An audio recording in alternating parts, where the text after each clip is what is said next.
fais un peu de tout, des affiches, un peu de montage vidéo. Je suis graphiste, du motion design ou alors un tout petit peu de web design. Je fais du design graphique. Tout l'enjeu d'Atypique, c'est de transformer le talent en compétences professionnelles. Je savais que c'était déjà quelque chose que j'aimais faire et que je voulais faire. C'est juste que j'avais pas trouvé le bon endroit à ce moment-là. J'ai travaillé 35 ans dans la pub et en voyant le film Hors Normes, j'ai choisi une reconversion vers le milieu du handicap. Cette reconversion, elle m'a amené ici au Papillon Blanc de la Colline et j'ai rencontré le directeur général qui m'a dit on a besoin de transformer l'offre d'accompagnement de jeunes en situation de handicap et on est resté 3 heures ensemble dans son bureau à créer Atypique, la première agence de pub au sein d'un ESAT. On est un ESAT hors les murs puisqu'on n'est pas dans l'enceinte même de l'établissement ESAT, mais on est un atelier de l'ESAT, donc on est complètement rattaché à l'ESAT des Papillons Blancs de la Colline. Identifier les talents, les former, les faire monter en compétences ensuite, et c'est là le cœur du système, c'est qu'on travaille en binôme. Ça veut dire qu'il y a un travailleur en situation de handicap qui va travailler sur un projet avec un professionnel du monde ordinaire. Quand j'ai des difficultés, oui, je demande à d'autres personnes, les atypiques collaborent ensemble. Essentiellement du graphisme, donc on fait beaucoup de print. Tout le matériel, entre guillemets, pour l'association, c'est 50% de l'activité d'Atypique. On a du X-Design, du codage, du développement de sites, et on a une spécialité aussi, c'est l'identité de marque. Et c'est l'adéquation entre le talent créatif, la connaissance des outils, et comment faire de ces deux priorités un objectif professionnel. Donc c'est toute notre finesse, notre accompagnement, elle est sur cet objectif-là.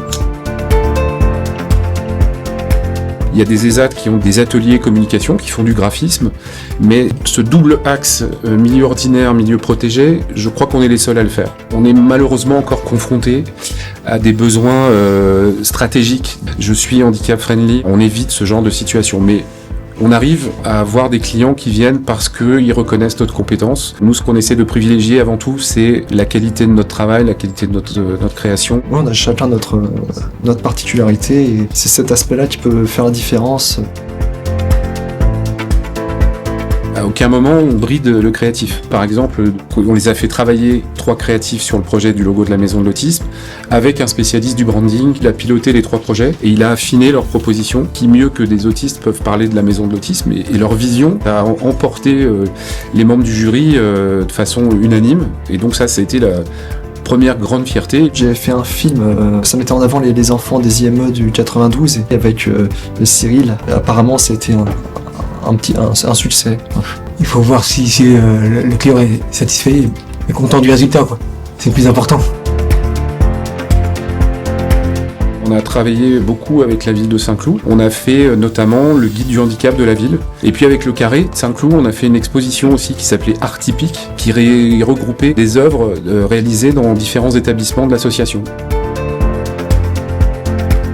On a un très bel exemple, notre premier créatif atypique, qui est en mission chez BBDO, qui est une grosse agence américaine. Donc c'est-à-dire que je facture sa prestation.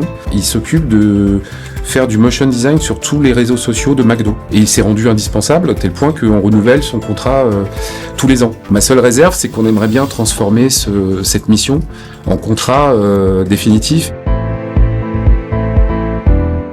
Si jamais il trouve un travail, il faudrait faire ce mi-temps typique, mi-temps, notre entreprise ou un truc comme ça. J'ai déjà continué de travailler déjà. Graphiste, transposé au milieu ordinaire, pour m'émanciper, on va dire.